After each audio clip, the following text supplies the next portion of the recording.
barometer amal kita saleh tak salehnya di salat kita. Bila salat kita ikhlas dan sesuai dengan sunnah Nabi SAW, maka insya Allah amalan yang lain mengikuti. Ini aktivitas ini membantu saya di akhirat atau akan menyulitkan saya di akhirat? Kalau seandainya perbuatan itu ternyata akan menyulitkan kita di akhirat kelak, tinggalkan perbuatan itu. Anta ni'mal jund. Kamu adalah sebaik-baik prajurit. Coba lihat. Kamu adalah sebaik-baik prajurit. Maka tujuannya adalah menghancurkan kehidupan rumah tangga.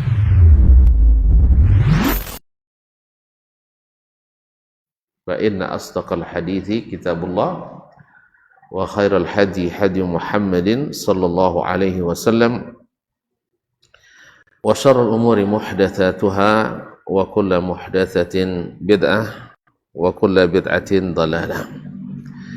Kaum muslimin, kaum muslimat, hadirin hadirat wal musyahidin wa musyahidat yang dirahmati Allah Subhanahu wa taala. Alhamdulillah, bersyukur kita kepadanya pada kesempatan ini. Allah masih memberi kita nikmat kesehatan dan nikmat keikhlasan insyaallah, sehingga kita bisa sama-sama mengaji di salah satu rumah Allah ini.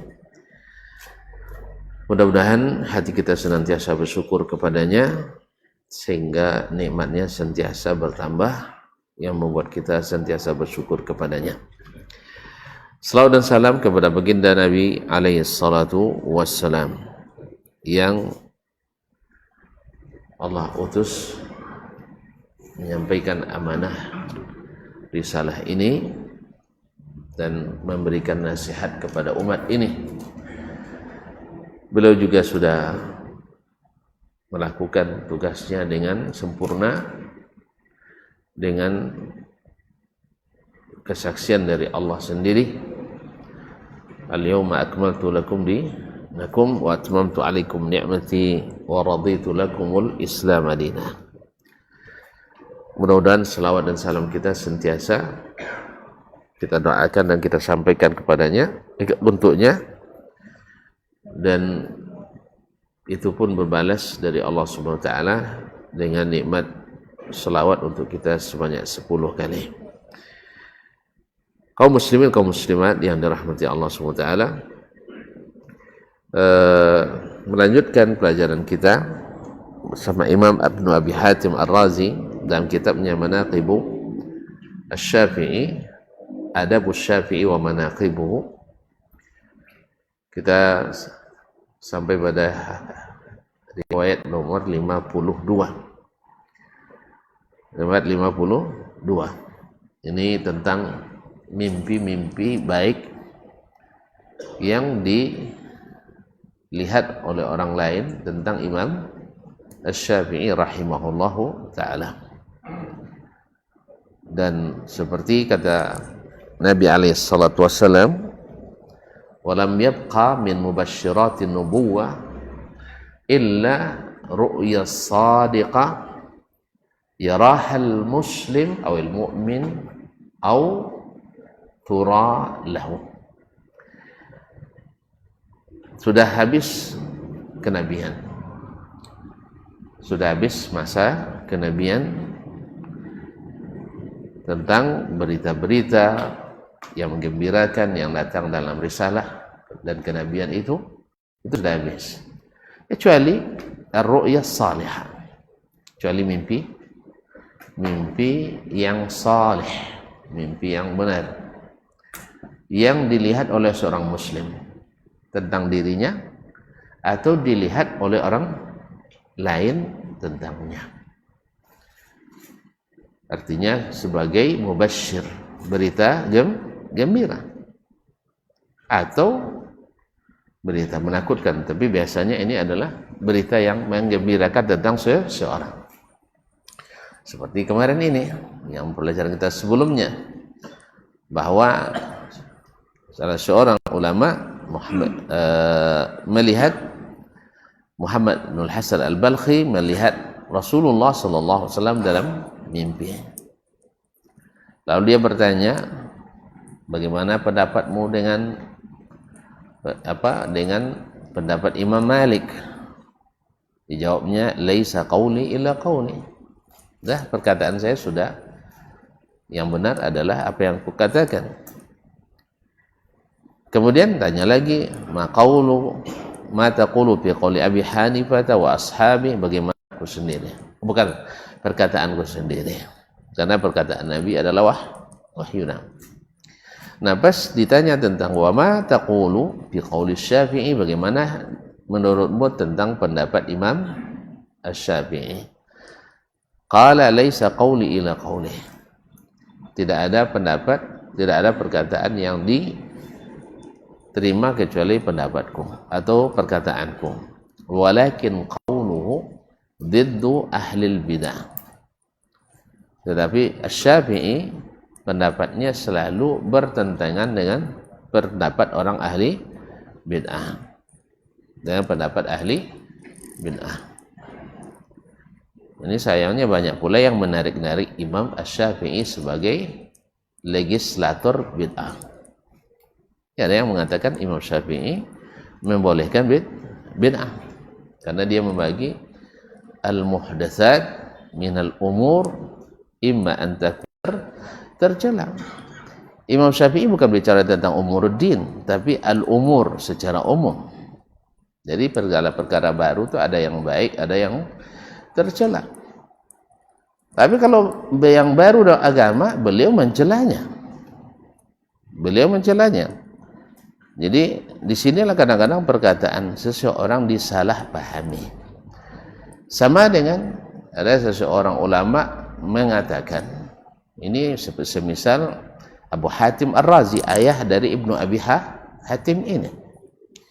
Ketika beliau berbicara tentang kesesatan kaum Jahmiyah yang mengingkari sifat-sifat Allah, maka beliau mengatakan bahwa mereka itu asyaddu dararan minal yahud wan nasara, lebih berbahaya daripada Yahudi dan Nasrani. Alamak, kalau menafsirkannya elok luang Yahudi Nasrani, tak pandai nyebut elok dah. Tak ada elok dah. Kan ada sampai elok tadi dah. Asyaddu dararan, lebih bermudarat. Berarti keduanya bermudarat. Tapi orang salah memahami ucapan itu, disangkanya bahwasanya eloklah Yahudi Nasrani pada Jahmiyah. Itulah kekeliruan. Ada pula seorang dai tinggal di Jerman, ketika membahas akidah seorang syekh besar di Mesir, mau tahu namanya enggak usah nih. Dia berpemahaman wahdatul wujud, bahwa wujud Allah dengan wujud makhluk satu. Di dalam jubah awak ada Tuhan. Itu jubah siapa pun paling banyak kan. Maka Syekh mengatakan, ya, ketika Syekh itu mengatakan seperti itu, berpahaman itu, maka yang dai tadi mengatakan, andainya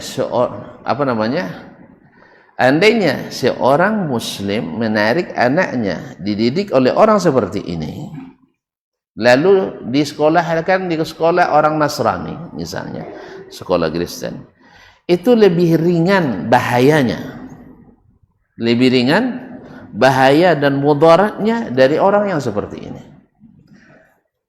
Ada kayak komentar sesi lain, elok sekolah Kristen dia pada sekolah wang Islam. Ada sabu elok tadi ya? Ada nyabu elok? Ada nyabu elok? Enggak, inya nyabu lebih besar mudarat orang seperti ini yang mengajarkan wahdatul wujud daripada orang Nasrani. Nasrani hanya menyekutukan Allah, tapi tidak menyamakan Allah dengan makhluk. Ini tidak menyamakan langsung. Jadi deyan ko Allah deh deyan. Itu banyak anda salat lah. Nya siapun kan disembah. Itu maksud. Jelas ya? Jadi perkataan Imam Syafi'i rahimahullah qaulu didda qauli ahlil bidah, selalu bertentangan dengan perkataan ahli bid'ah. Lalu ketika kita terapkan dalam ilmu usul fikih terapan, kan ada belajarnya? Boleh belajarnya? Ya enggak bang?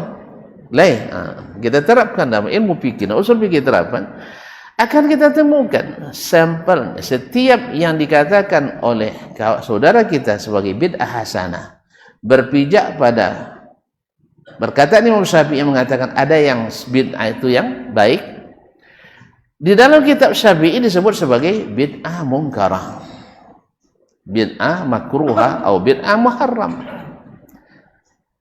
Kita tengok yang bid'ah sebenarnya bid'ah dalam agama yang dikatakan oleh Imam Syafi'i bin Hasan cuci. Kok wasuh maksud itu sahabu dia bid'ah sana ada saudara coba cek lah atuan ya wajah lah maksud dia. Jadi kalau ada di dalam Syafi'i yang mengatakan ini adalah bid'ah hasanah dan itu benar-benar bid'ah, insyaallah tak masuk. Cuman dialih bid'ah hasanah dengan perkataan Imam Syafi'i. Sama juga dengan orang yang meragukan kebenaran pendapatnya. Tak boleh yakin pendapat yang betul, yang lain salah. Dengan perkataan Imam Syafi'i, qauli sawabun yahtamilul khata' wa qaulu ghairi khata'un yahtamilus sawab. Dia dengan itu alasan untuk mengatakan tak boleh yakin dengan pendapat ya Syekh. Imam Syafi'i yang mengatakan kepada kita bahawa kita harus yakin dengan apa yang kita ilmui. Coba baca kitabnya dari awal sampai akhir, dia akan mengatakan bahawa seseorang itu diwajibkan mengamalkan, meyakini apa yang dia ketahui sampai dia mengetahui yang lain yang berbeda dengannya. Itu yang dia maksud. Bukan berarti tak boleh awak ini buat orang lain salah. Nyinya kini coba tengok siapa nak nyabut sebono lain ini buat apa inyo je buat tu lain salah siapa nang kau gini cuba tengok tak paham ni siapa tukang uncau-uncau ngaji nan mau nyabut tak boleh mengaku yang tu inyo ketika membuat tu tak mengaku benarnya tu weh dong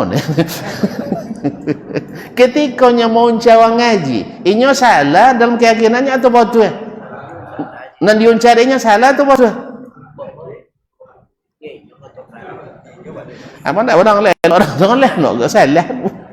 Ketika nya diuncap awak ngaji dia, menurut pendapatnya awak salah tu betul. Salah. Berarti menyalang pun tak? Menyalang. Makanya tak ada dunia kecuali orang menyalang dah tak ada orang. Inya koyenya, mana koye? Wang ngaji di meja aja dengan wang ngaji numbuk meja. Atau boleh yang meja.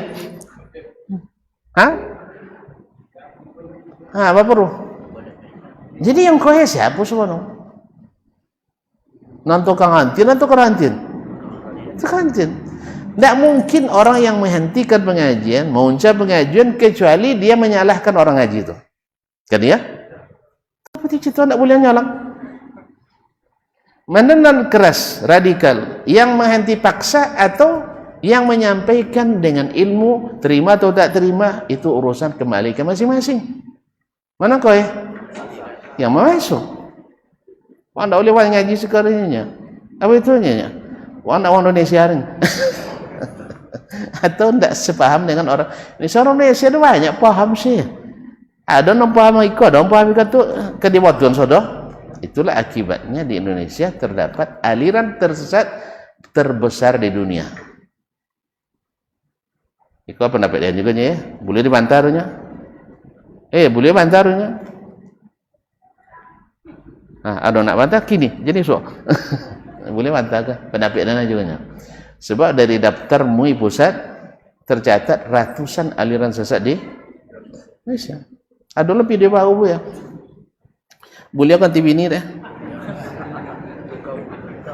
Dia tanggung jawab dunia akhiratnya. Masya-Allah. Itulah. Berapa cara tak sosial tu saya? Tu malah apa je.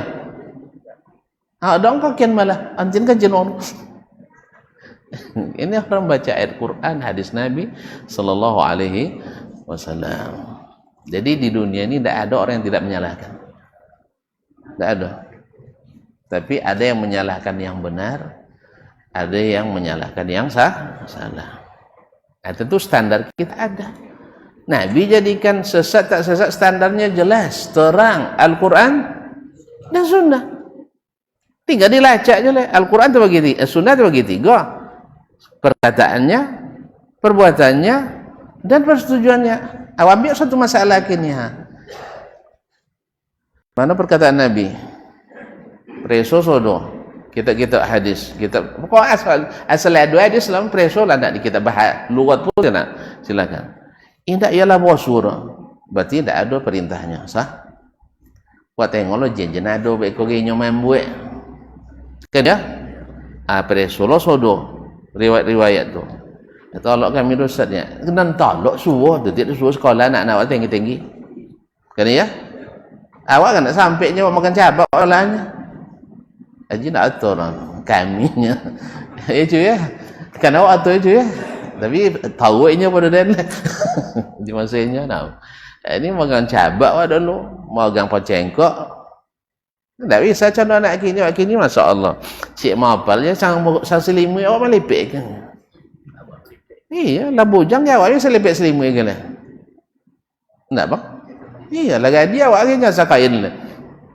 Sudah itu susah. Kenapa dia laki dia nan contoh ayahnya bisa nyosa, bisa masak, bisa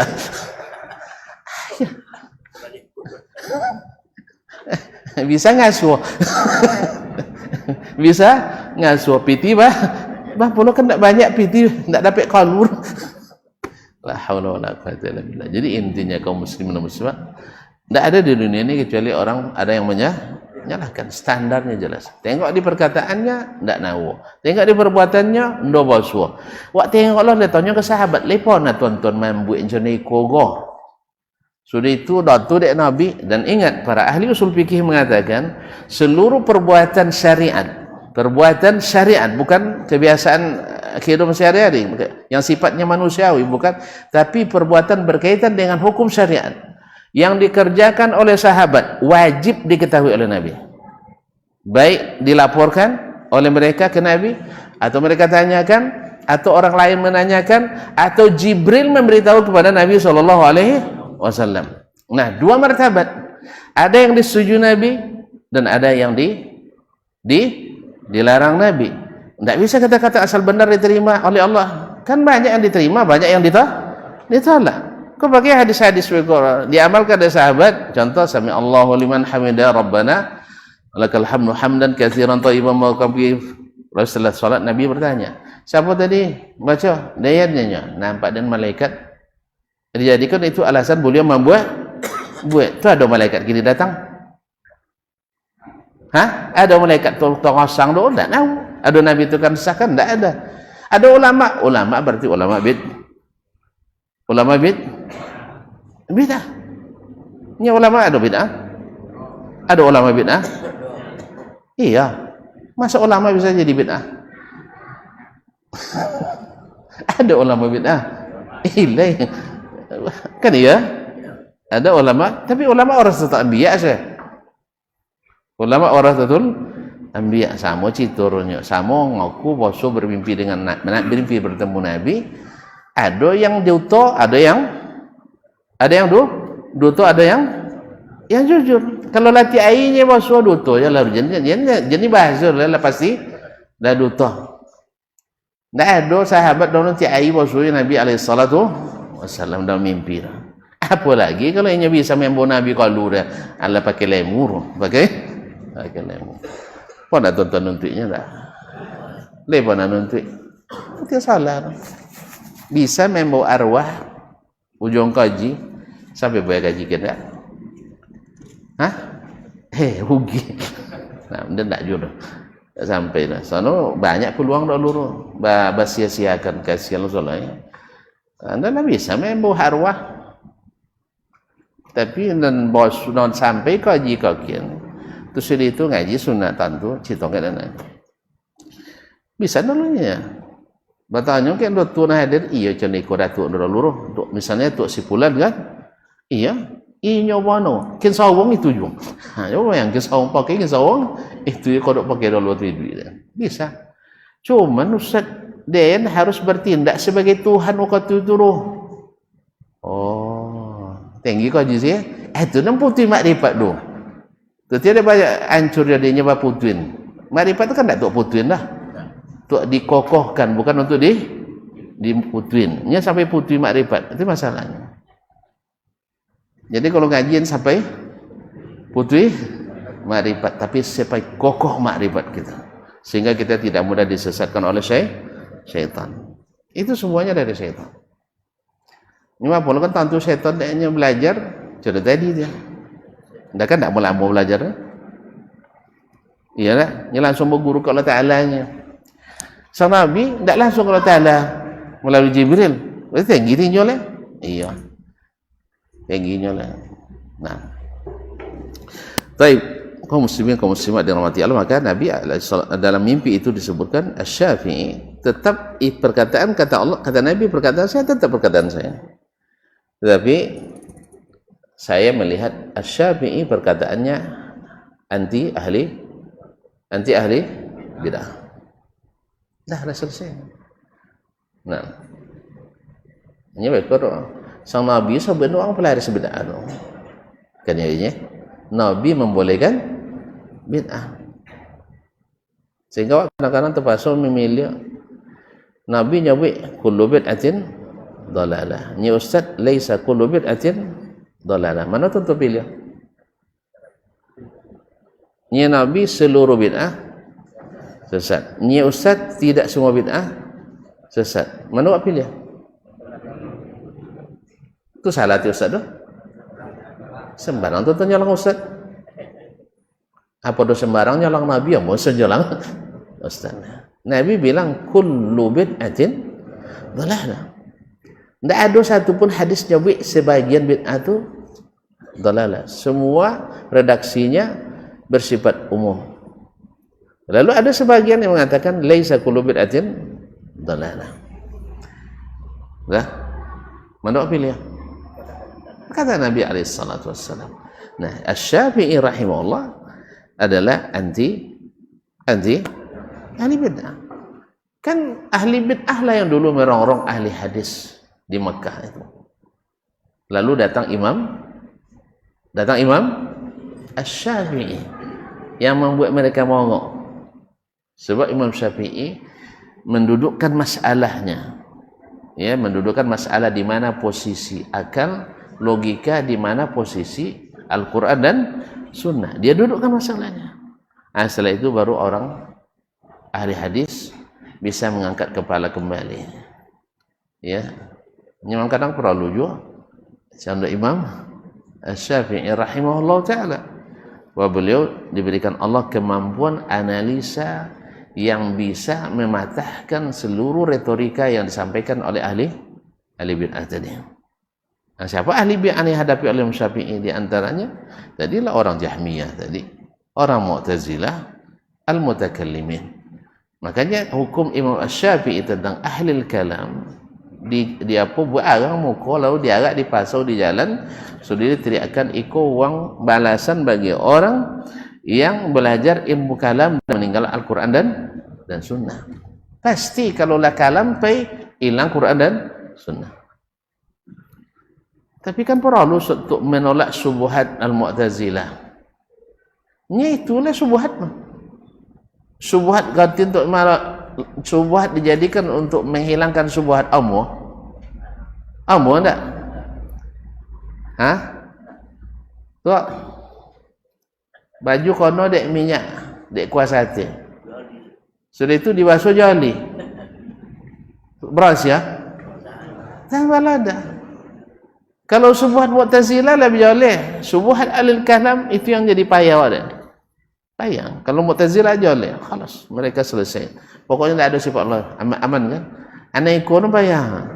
Sebagian ada, sebagian tidak. Hadis yang sama bisa berbeda menyikapinya. Satu hadisnya dalam suci hadis citonya sebagian dibenarkan, sebagian tidak dibenarkan. Padahal masalah gaib sodo. Apa ikut dipercaya, ikut tidak? Adalah akibat daripada subuhat ilmu kalam. Dan Imam Syafi'i anti ilmu kalam. Tapi tentu deh, iya. Jadi tentu dia kalamnya bang.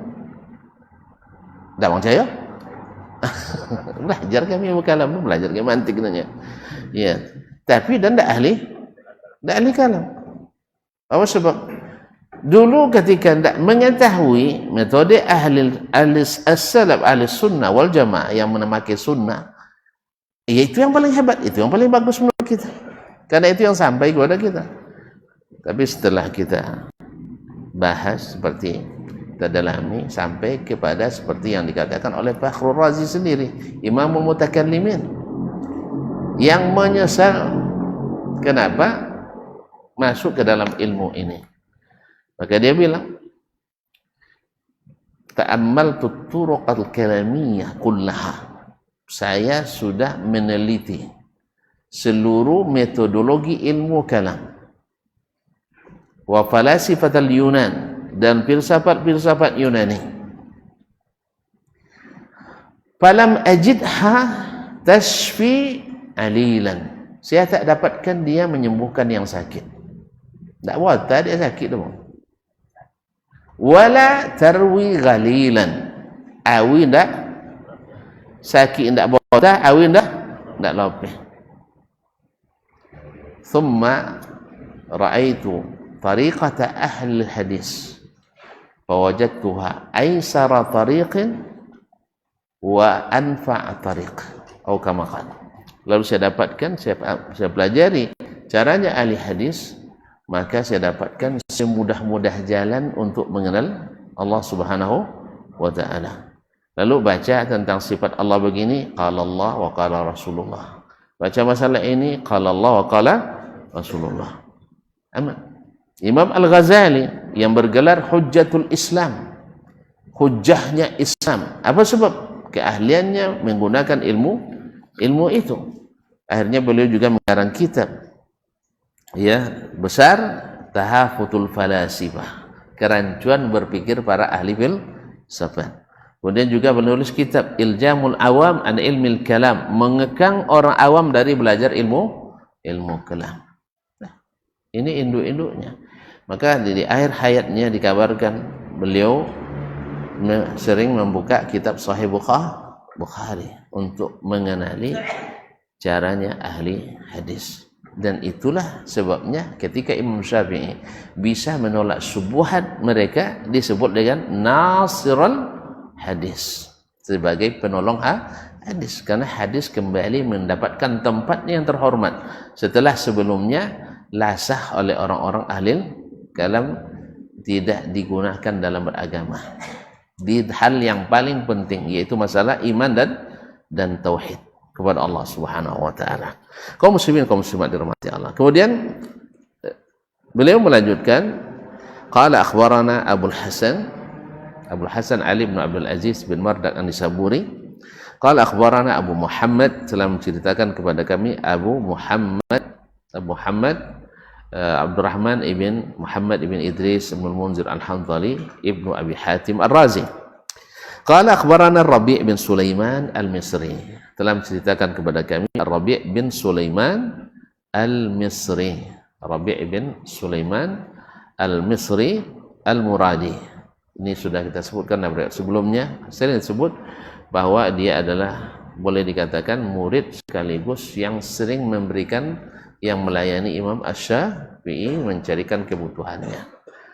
Ya mungkin seperti Anas bin Malik kepada Nabi alaihissalatu wassalam, berbelanja dan sebagainya. Dialah yang selalu mengatakan. Nah, di saat misalnya Rabi' tidak sempat, maka Imam Asy-Syafi'i akan mengulang pelajaran bersamanya nanti. Qala hadatsani Abu Lais Al-Khaffaf, telah menceritakan kepada aku Abu Lais Al-Khaffaf, yaitu Nasr ibn Muhammad ibn Ibrahim Al-Khaffaf Al-Samarqandi. Wa kana muaddilan indal qudat. Beliau adalah seorang muaddil di mahkamah. Dulu di mahkamah itu ada pegawai khusus namanya muaddil. Muaddil ini tugasnya memeriksa para saksi. Sehingga siapa saksinya yang diterima, direkomendasikan, maka berhak tampil di depan qadhi untuk memberi persaksian. Dan siapa yang tidak lulus verifikasi kesaksian, maka tidak bisa tampil di depan qadhi menjadi saksi. Nama orang ini disebut dengan al-mu'addil. Al-mu'addil ini ini jabatan strategis ini, karena kalau orang sembarang jadi saksi, bisa saja yang hak jadi batil, yang batil jadi hak. Maka inilah tugasnya. Qala akhbarani al-Azizi, telah menceritakan kepadaku Azizi. Siapa Azizi? Orang Bangkinang. Ya. Nanti kita tanyakan ke orang Bangkinang nanti setelah azan. Mau jual lagi?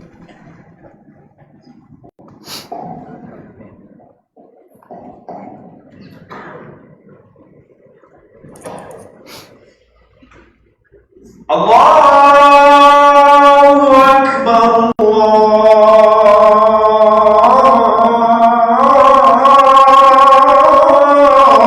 Allahu Akbar. Allah Allah.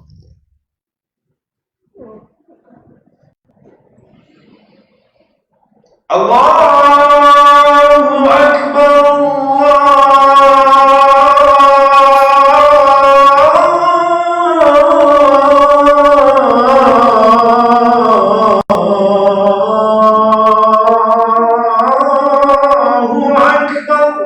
Allah.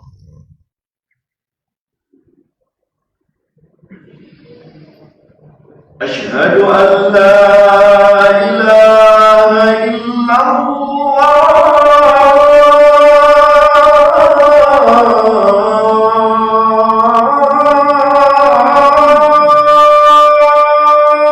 Asyhadu an la ilaha.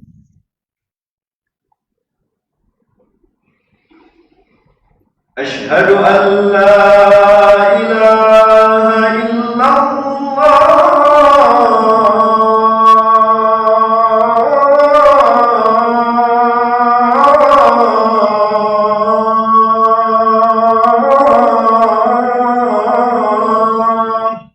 Asyhadu an la ilaha.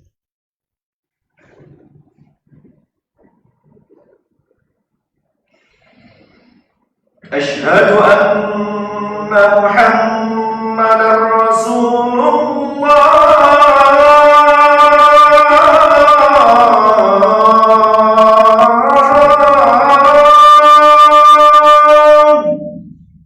Asyhadu anna Rasulullah.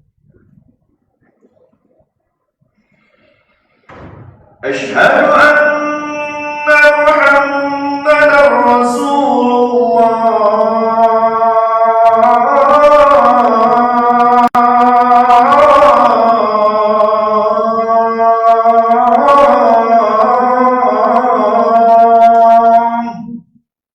Asyhadu anna.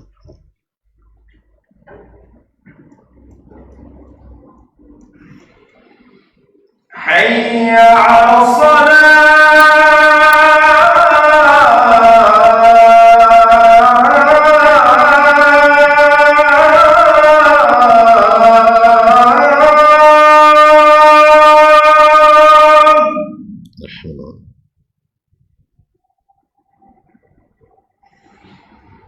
Hayya 'ala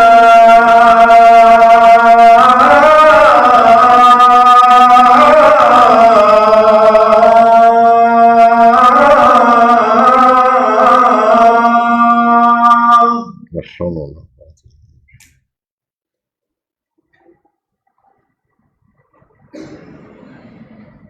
Hayya 'alal falah.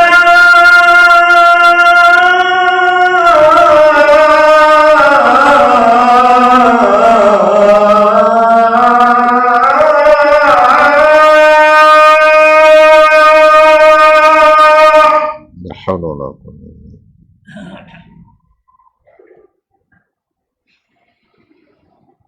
Hayya 'alal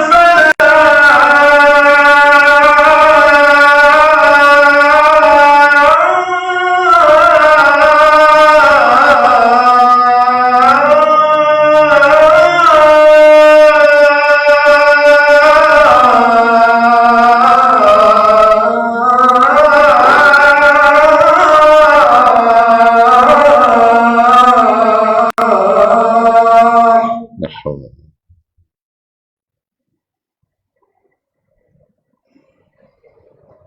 Allahu Akbar. Allahu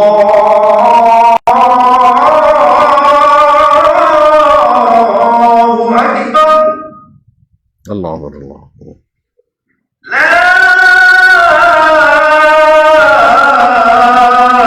La ilaha illallah.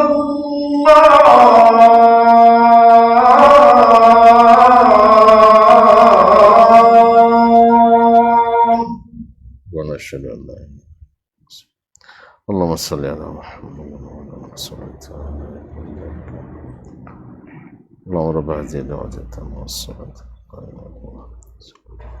قام محمد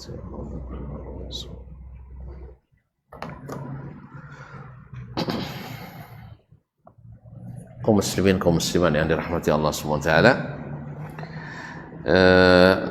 Qala akhbarani al-Azizi wa kana muta'abbidan, dan dia adalah seorang ahli ibadah di masa Imam Asy-Syafi'i rahimahullah ta'ala. Qala ra'aitu lailata mata Asy-Syafi'i fil manam. Jadi dia ahli ibadah, berarti orang saleh insyaallah. Saya mendengar pada malam wafatnya Asy-Syafi'i dalam mimpi, ka'annahu yuqal, seolah-olah dikatakan matan nabiyyu sallallahu alaihi wasallam fi hadhihi lailah, mati Nabi pada malam ini. Jadi seolah Nabi kita yang mati pada malam ini. Wa ka'anni ra'aituhu yughassalu fi majlis Abdurrahman Az-Zuhri fi Masjidil Jami'. Dan seolah-olah saya melihatnya dia dimandikan di majlis Abdurrahman Az-Zuhri di Masjid Al-Jami' di Qusqustat di Mesir. Wa ka'annahu yuqalu li yukhraju bihi al-'asr. Nanti akan diantarkan ke kuburannya pada waktu asar. Pada waktu asar. Fa asbahtu, lalu ketika berada di waktu pagi, saya faqila li, dikatakan kepadaku, mata Asy-Syafi'i, telah mati Asy-Syafi'i. Wa qila li, lalu dikatakan kepadaku, yukhraju bihi ba'dal jumu'ah, nanti diantarkan setelah Jumat. Faqultu, lalu saya jawab, allazi ra'aitu fil manam, yang saya lihat dalam mimpi, qila li, dikatakan kepadaku, yukhraju bihi ba'dal asri, nanti dia akan dikeluarkan dari rumah pada waktu asar atau setelah asar. Wa ka'anni ra'aitu fin naumi, dan seolah-olah saya melihat dalam mimpi, hina ukhrija bihi, ketika dibawa keluar, ka'anna ma'ahu sariram ra'atin rathatis sarir, seolah-olah bersamanya ada sariram ra'atin, ranjangnya perempuan yang sudah lama, artinya sudah buruk. Fa arsala amiru Misra, lalu gubernur Mesir mengirim utusan, memerintahkan, alla yukhraja bihi illa ba'dal asr, bahwa dia diantarkan setelah asar. Karena ini kan ulama besar, pejabatnya ingin hadir. Tentu ingin hadir. Kenapa dilambatkan? Karena mungkin setelah Jumat dia tidak bisa, karena urusan negara. Maka dia minta, atau lebih tepatnya dia perintahkan, supaya ditahan dulu sampai setelah asar. Tentu kalau kita keluarga bisa enggak? Enggak. Kalau ada perintah gitu dari Pak Gubernur, bisa enggak kita apa? Enggak usah dipedulikan gitu ya. Ini nampaknya bakal khawarij nampak. Nah, dia minta supaya selepas asar. Fajalasa ila ba'dil asr. Akhirnya memang seperti itu yang terjadi. Jadi antara mimpi dengan kenyataan. Qala Azizi, fasyahidtu janazatahu, lalu saya ikut mengantarkan jenazahnya. Falamma sirtu ila al-mawdi' al-wasi' ra'aitu sariran mithla sariri tilkal mar'ah rassati sarir ma'a saririhi. Sampai di tempat yang luas saya melihat sebuah sarir, sebuah apa namanya tadi? Keleco tadi. Tempat apa namanya? Tempat tidur tadi. Seperti tempat tidur wanita yang saya lihat dalam mimpi tadi yang sudah usang. Bersama saririhi,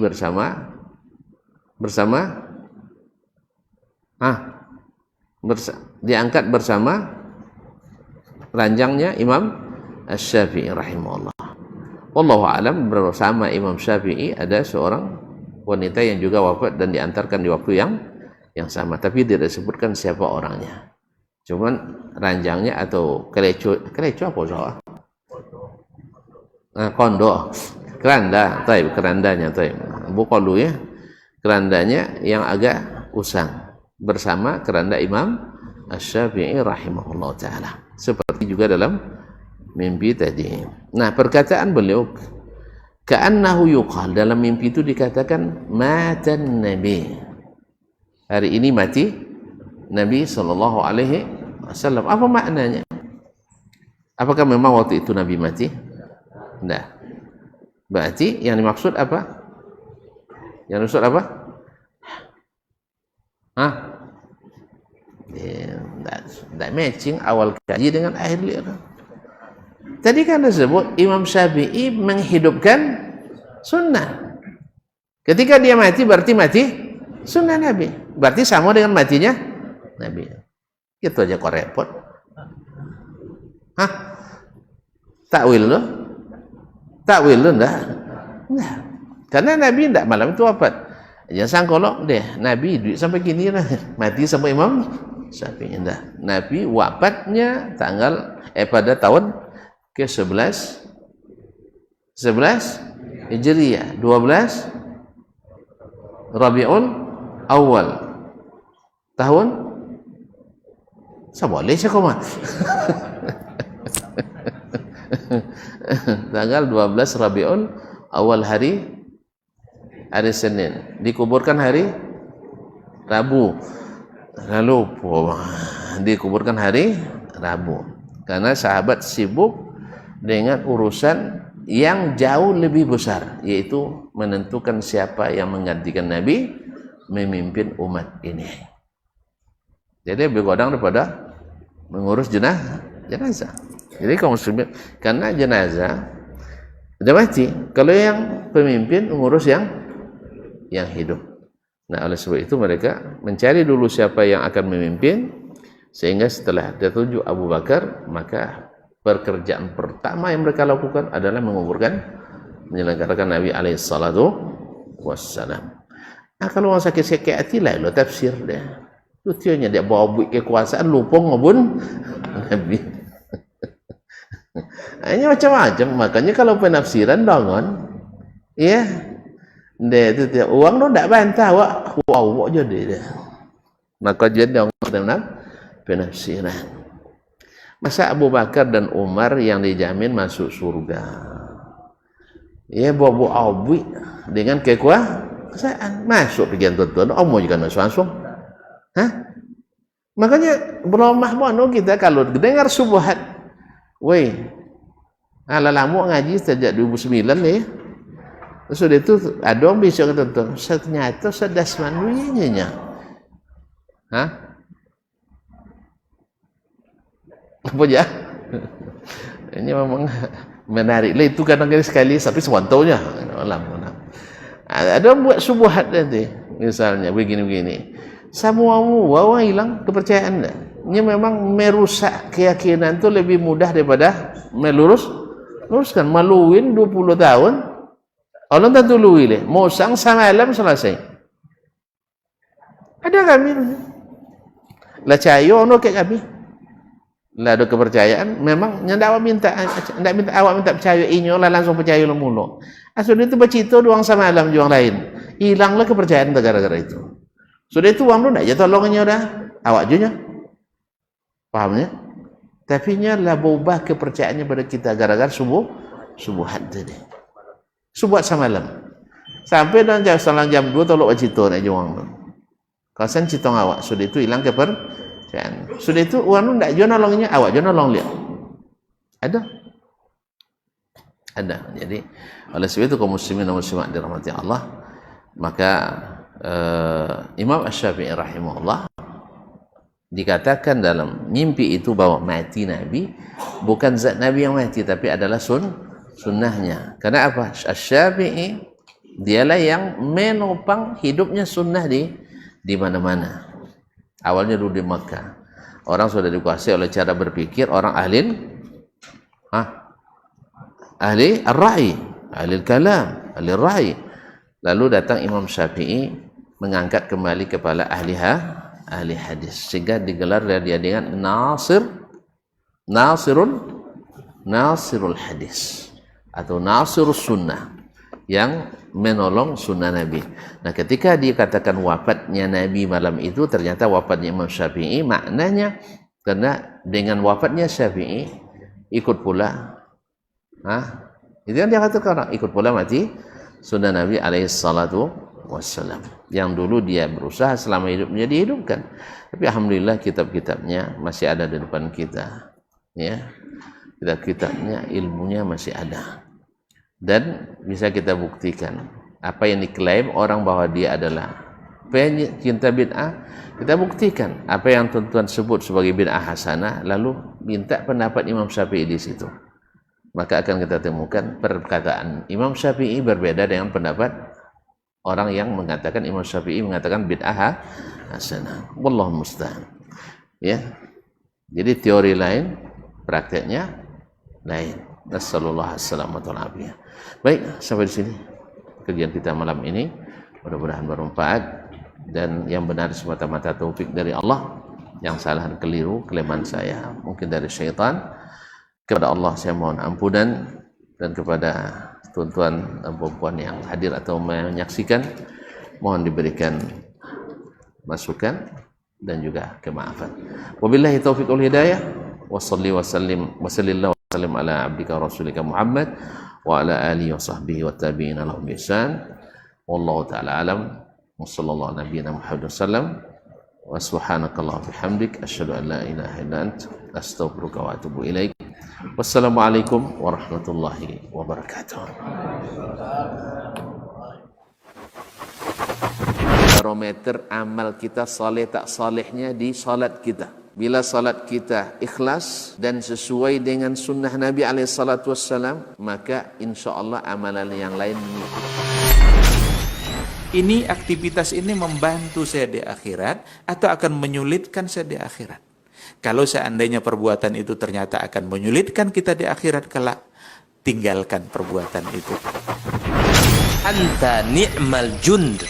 Kamu adalah sebaik-baik prajurit. Coba lihat. Kamu adalah sebaik-baik prajurit.